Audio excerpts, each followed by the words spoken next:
Être responsable de sa vie, la majorité des personnes le pensent vraiment, profondément. Sauf que être responsable de sa vie, c'est avoir des pensées, avoir des paroles, avoir des actes en adéquation, alignés, mais ce sont aussi donc des personnes qui ont la vie qu'elles souhaitent. Cependant, on s'aperçoit très vite que on n'a pas la vie que l'on souhaite. Et vous faites partie peut-être de ces personnes-là où vous pensez être responsable de votre vie. Vous le pensez avec la plus grande sincérité, avec la plus grande honnêteté vis-à-vis de vous-même. Sauf que votre vie ne vous convient pas aujourd'hui. Et si votre vie ne vous convient pas, vous pouvez pas dire que vous êtes responsable de votre vie parce que ce que vous pensez, ce que vous dites et ce que vous faites font qu'aujourd'hui vous avez une vie qui ne vous convient pas. Donc quelque part vous n'êtes pas aligné.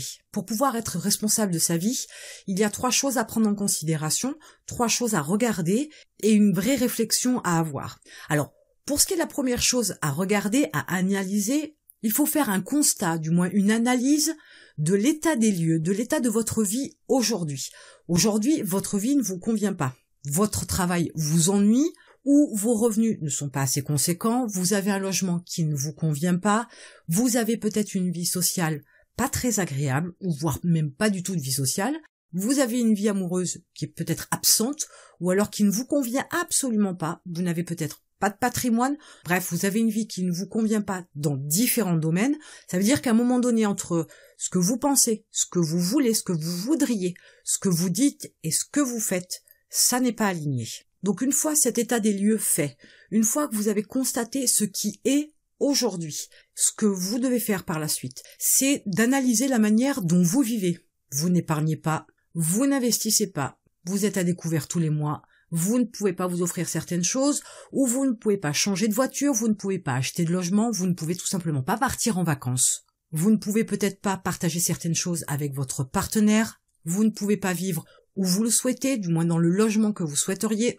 Et au quotidien, en général, dans votre vie, vous ne faites pas les choses que vous voudriez faire. Là aussi, vous vous apercevez qu'il y a tout un tas de choses que vous ne pouvez pas faire, où vous vous rendez compte que dans différents domaines, vous êtes dans des situations qui vous brident, qui vous frustrent. Et c'est là qu'il est important de faire le parallèle entre votre état des lieux, comment vous vivez, et ce que vous voulez vraiment. Donc il faut vraiment aligner tout ça. La troisième chose qu'il faut prendre en considération et sur laquelle réfléchir, c'est que vous devez vous poser la question à savoir comment faire pour aligner tout ça? Comment faire pour qu'il y ait un état des lieux qui soit positif, qui vous convienne, que vous puissiez avoir la vie que vous voulez? Être responsable de sa vie, ce n'est pas dire que vous êtes nul, que vous n'êtes pas intelligent, que vous n'avez pas réussi à l'école, que vous n'avez pas de diplôme. Ce n'est pas dire que vous avez un mauvais patron, que vous avez un mauvais job. Ce n'est pas dire que votre partenaire est nul, ou qu'il n'est pas beau, ou pas belle, voire même qu'il est idiot ou idiote. Ce n'est pas passer son temps à rejeter la faute sur les autres, à rejeter la faute sur l'État, à reprocher la faute aux institutions. Être responsable de sa vie, c'est jouer avec le système, c'est prendre en considération les choses telles qu'elles sont, les choses qu'on ne peut pas contrôler, qu'on ne peut pas modifier, et jouer le jeu avec ces règles-là. C'est fonctionner de façon à pouvoir décider des choses, penser des choses, parler des choses et agir en conséquence. Être responsable, c'est dire « je veux telle chose » ou « je veux vivre comme ça », je veux avoir tel environnement, tel type de partenaire, tel type d'emploi, tel type de revenus, et agir en conséquence. C'est là où vous devez faire attention au troisième point, c'est vous poser la question à savoir quoi faire, comment faire pour que les choses changent, mais comment faire pour être responsable de votre vie, pour avoir la vie que vous voulez. Si vous avez la vie que vous voulez, dans ce cas-là, vous êtes responsable de votre vie. Dans ce cas-là, vous avez pris les choses en main. Dans ce cas-là, vous avez pris le contrôle.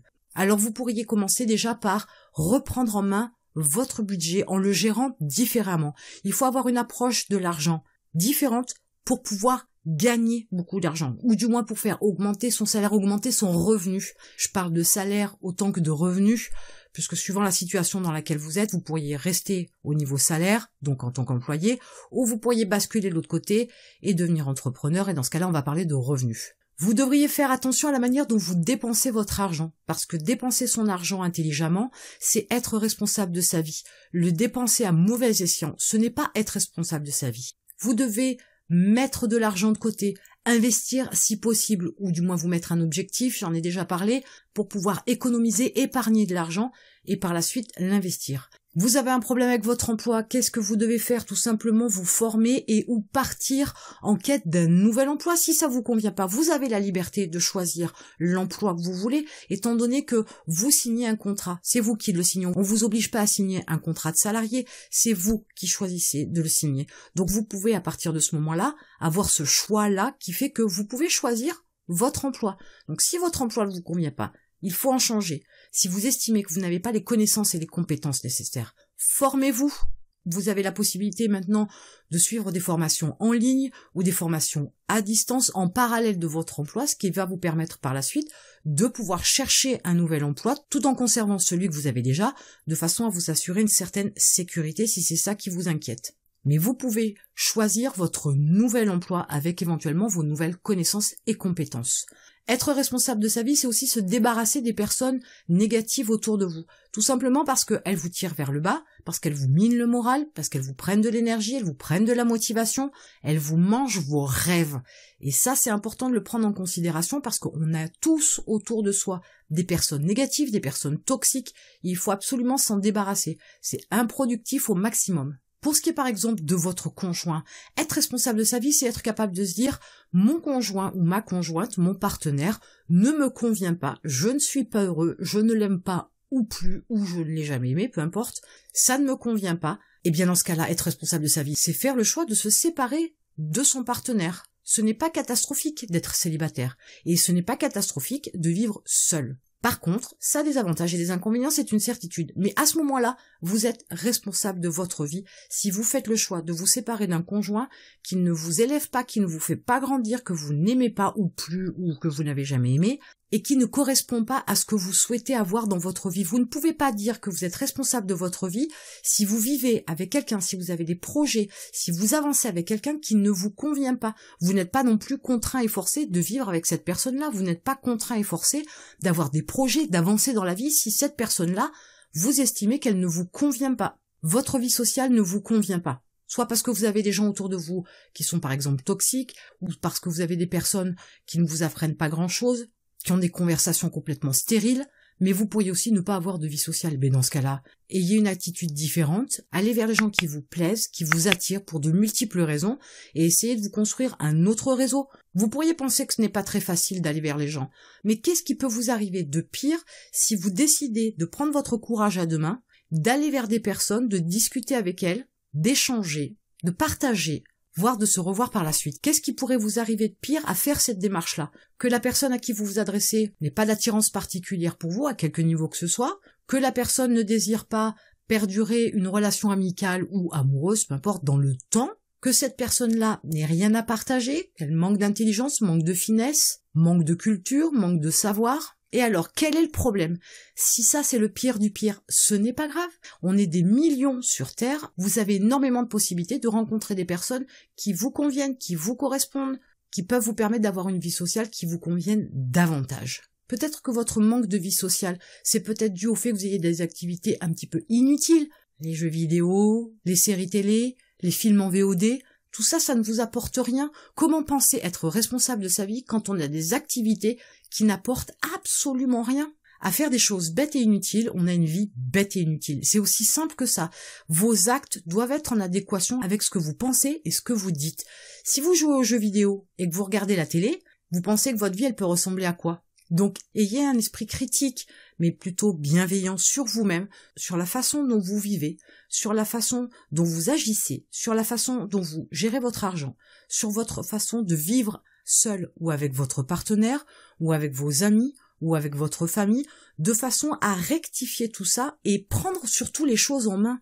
Ça, c'est être responsable de sa vie. Ça, c'est se dire à un moment donné, je n'ai pas la vie que je souhaite, je voudrais vivre comme ça.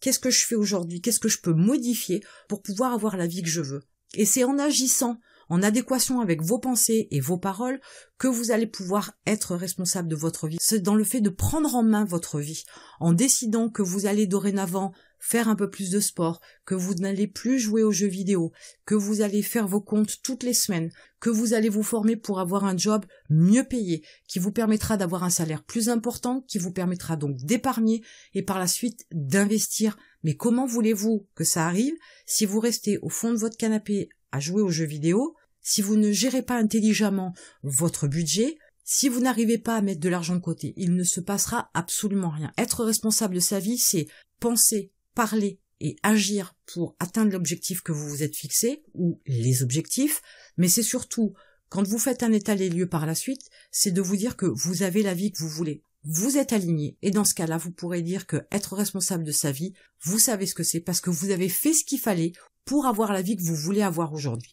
La vie est très courte, on ne sait pas combien de temps on est là. Si vous ne faites pas les choses aujourd'hui, vous les ferez peut-être demain, mais demain c'est procrastiner, et dans ce cas-là, vous n'êtes pas responsable de votre vie. À vous de choisir si être responsable de sa vie est important ou pas, et en attendant, je vous retrouve de l'autre côté.